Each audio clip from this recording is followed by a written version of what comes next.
爬梯子的理由。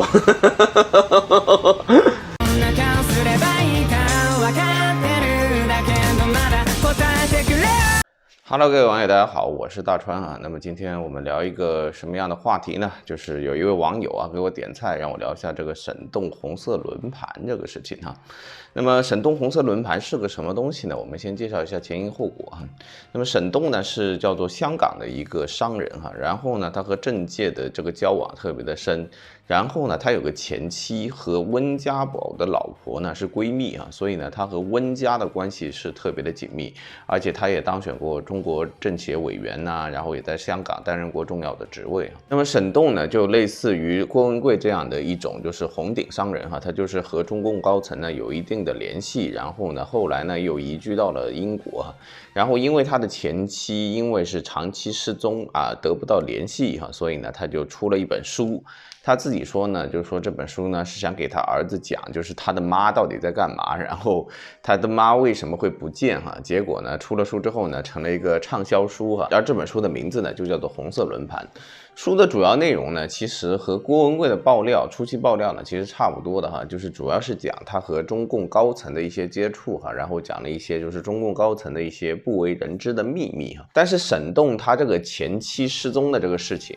以及他这个书呢进入畅销榜，以及他这个本人呢接受各个这种反华媒体的访问呢，其实是主要是在1年前哈。然后呢，就是2022年的时候呢，他火了一把。然后呢，最近呢，2023年哈，我看1个月之前呢，突然又把它给翻出来，然后呢又炒作了一把。我们至少可以推理出2个事情。第一个呢，就是现在中国共产党确实没什么黑料可挖，只能挖1年之前的了哈。然后呢，第二个呢，就是说这些反华媒体呢，其实自己也被优管的算法给它控制住了哈。就是优管有个算法叫做纪念日算法嘛，就是说每年都会把1年之前火过的东西在同一天发给你啊。所以为什么这次网友让我聊一下闪动红色轮盘，我就去聊呢？第一个呢，就是觉得就是遇到这种新闻的时候呢，就要讲自己的直观感受哈。所以呢，这个东西呢很有值得一谈的价值。第二个就是说呢，还是想蹭下流量。既然它已经触发了叫做纪念日算法的话，可能会有一点流量。好了，那么回到沈栋他本人的爆料内容上来讲哈，就像郭文贵刚出来爆料的时候呢，我倾向于他最初爆料的那一部分是真实的一样的，我也相信沈栋爆料的这些东西是真实的。那么沈栋他主要爆料了一些什么东西呢？第一个呢，就是所谓的红色血脉，以及就是温家宝是怎么上位的哈。也就是说，红色血脉指的就是习近平啊，还有薄一波啊这些大院子弟，就是他们再一次掌握中央政权的这么一个过程。那还有他就讲到了温家宝他们这个家族是拥有巨大的财富，然后同时呢，温家宝个人呢又是没有什么背景的。也就是说，在温家宝他上台的那一段期间呢，就是团派和红色血脉之间呢，其实有一些明争暗斗啊。但是呢，刚好温家宝呢，他又不属于团派，然后又不属于红色血脉，所以呢，胡温那个时代呢，就红色血脉和团派之间取得妥协，然后向民族资本倾斜的唯一的一个时代啊。我们可以窥见到当时的中央的三方博弈是怎么样子的。第二个爆料呢，其实就讲到了这个就是中国的医疗倾斜的问题哈，就是他讲，就是每一年呢，对中共的干部呢，几乎每个人都要花掉1个亿的人民币哈，就维护他的身体健康哈。那么这个爆料呢，除了数字上非常夸张之外啊，其他地方呢讲起来呢都是有一定道理的。因为王志安呢，他也做过视频，就说为什么很多中共的高层他都活90几岁啊，都到100岁，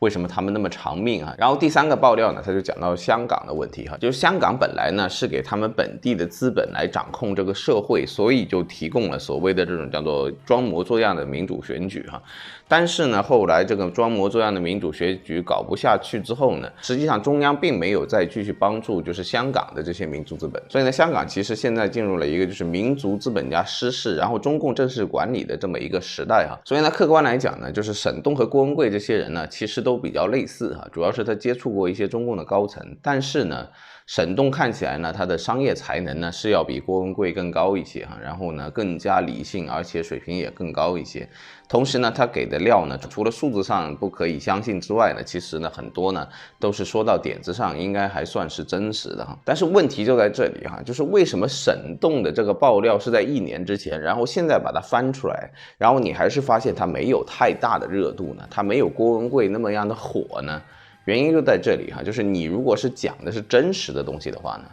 那他就很无聊。这就是我们讲为什么郭文贵到最后他真的东西他讲不出来了，然后他就开始造谣的一个真正原因啊，也就是中共的这些问题，比如说和资本的勾结，以及就是说他的医疗倾斜这些问题哈，你要问我是什么时候知道的，我基本09年的时候就能知道这些事情。越是真实的这些爆料呢，就越是不能让你产生任何的激动啊。人活到这么多年哈，就同样的情报你重复说了20年之后呢，它就不新鲜，因为这个东西呢就叫做结构性的问题啊，也就是我们讲贪腐哈，就是我对贪腐的理解哈，就是人际关系啊。也就是说，马克思说的很清楚啊，就是人的社会就是生产关系啊，就是你作为一个政府官员，他当然是处于生产关系的管理者这个位置上面啊，所以呢，他肯定是讲究到人情世故这些东西啊。所以呢，你只要有权利的话，你一定会有贪腐，只是程度不一样啊。你就比如说美国有没有贪腐，然后日本有没有贪腐，这些东西呢根本就不用去讲，不用去争辩。你说什么？哎呀，媒体可以监督啊，哎呀，什么这个可以曝光啊，什么这个那个，这都是骗你的。就是因为媒体它本身也是资本，所以呢，对于中共的爆黑料这件事情呢，它能爆一本书已经是极限了。基本上就说你不可能像自媒体一样，你天天去爆。然后呢，每天都有新的东西出来，这不可能的。它的材料就是这些，然后底层逻辑就那些，你爆完了之后就没了哈。所以郭文贵到后面就发现，你真的去努力去挖这些黑料呢，不如你自己造谣就行，反正那些人也不管，对不对？所以呢，在自媒体这个圈里面呢，即便是反共，也是真相走的不如谣言远哈。然后有关沈栋的红色轮盘的第二个感想呢，就是有关这个就是中共医疗的倾斜这方面的问题哈。那么我个人呢就插个闲话，就是我个人认为，就是法轮功他们媒体，就是法轮功的这个轮媒，他们所造的谣里面，其实最荒谬的一个是什么呢？中共有这种活摘器官，然后给这些中共元老换内脏的这个谣言哈。为什么我认为这个东西是谣言？虽然我不是医生哈，但是我认识一些医生的朋友，我也认识一些护士的朋友，对医疗行业这些东西呢，我稍微有一些了解哈，所以我才会之前会做什么，就是为什么说医疗不科学之类的这种视频呢？原因就在这里啊，就是他们告诉我的说法就是。就这个世界上，其实做手术是一件非常非常危险的事情。就比如说，他举个例子哈，就说你比如说做剖腹产，剖腹产已经是全中国做的次数最多，然后就是所有的外科医生最熟练的一个门类的一个手术。然后呢，这个手术的难度呢都非常的高，也就是它是最工业化的，然后呢最重复练习的，经验最强的一个手术。他就说剖腹产呢，把这个小孩拿出来呢是比较容易的哈，就是切开大概只要花20分钟，大概就切开了，小孩抱出来了，然后呢，这个就哇哇哇在那叫，然后就放到襁褓里面，或者是放到保温室里面，该怎样怎样。但是呢，小孩抱出来之后啊，那后面的事情呢就很麻烦。他后面为了要把这一层一层切开的东西把它给缝回去啊，大概要花5到6个小时哈。所以呢，基本上这个医生就不吃不喝，你帮你一层一层的这个皮肤的哪个组织啊，然后血管呢一条条对上去，然后最后帮你缝起来哈。同时兼具这种下刀不手抖的这种冷酷心肠，同时又包括这种就是缝针不错针的这种就细腻心思的这种人呢，其实是很少的哈，就是你怎么培养呢，他都很难培养出来。所以呢，如果说一个手术这么麻烦，你需要一个学习了30年的成熟屠夫，然后外加一个缝纫匠，然后让他还要有站5、6个小时的这个体力哈，你就会发现其实能够用的医生呢，其实是非常少的哈。一个剖腹产都要有那么多的工序，你认为那些中共高官70、80岁，他们真的愿意冒这个风险？就是我这一开刀可能就一去不复返，但是我就要换个肾脏？你觉得这些中共高层真的就是蠢到这种程度吗？所以呢，法轮功为什么会造这种活摘器官的谣呢？就是因为法轮功它的本质就是不吃药、不看医生的一个宗教组织哈。你不要去说法轮功什么强身健体啊，什么那个啊。法轮功真正能够传播起来，然后最终能够成为那么多信众的一个大组织，甚至可以掌握海外自媒体全部舆论权的这么一个组织，它的根本的核心靠的就是生病不吃药不打针。你可以想象，就是它能够聚集这个世界上包括媒体，包括就是大学教授，包括做 IT， 包括做建筑，包括做任何行业的这些精英，它可以聚集起来。但是它这个群体里面一定缺少什么？一定缺少医生和护士。因为他们的目的就是要打倒医生和护士嘛，就是我们不需要医生和护士，我们靠自己嘛。正因为他反医学，所以他对医学的想象呢反而非常的纸面化，然后呢又非常缺少专家的指证哈。但是呢他们的信众都是很信，同时呢还有很多根本就不懂医学的人跟着他们去信啊，根本就不是这样的哈。医学就是一个非常讲究经验，然后呢非常讲究人才的一个行业，但是就因为它讲究人才，所以它不够工业化嘛。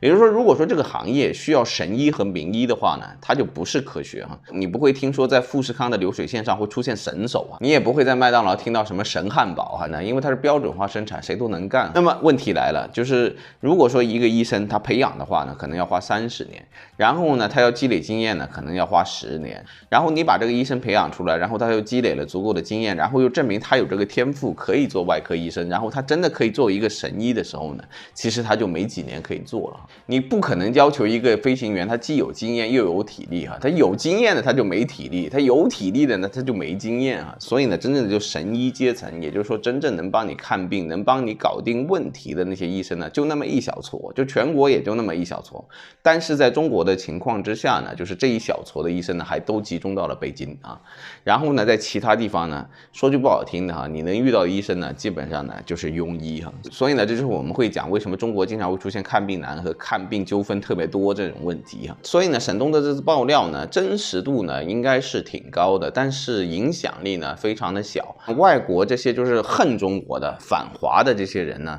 实际上他早就已经被那些谣言给喂饱了，他已经不能够分辨什么是真的，什么是假的。你给他塞巧克力，他还是当屎在吃，对不对？然后呢，你说你这些东西暴露出来，然后你想去说服一些墙内的人，说服一些自干五，说服一些说共产党好的人，然后你又发现你也说服不了他们，因为他们认为这个东西叫做结构性的问题啊，也就是说贪腐，还有包括医疗资源倾斜哈。如果有时间的话呢，我们可以给你做一长篇的讲为什么他会这样，但是我这期我就不这么做了，因为这个没有什么意义。然后呢，你说这个东西能震撼到我们的心灵，我们也震撼不了啊，因为我们早就知道这个事情哈。有很多就是爱国的博主呢，他不是说不知道中国的问题，他不是不知道中国的贪腐，他不是不知道中国的医疗倾斜，只是呢他经常顾左右而言他。但是呢，他们全部都是知道的。你用这些东西呢去震撼他，他也震撼不了。所以呢，当你发现就是政治观点已经成为两极分化的时候呢，真相呢其实就反而不值钱了，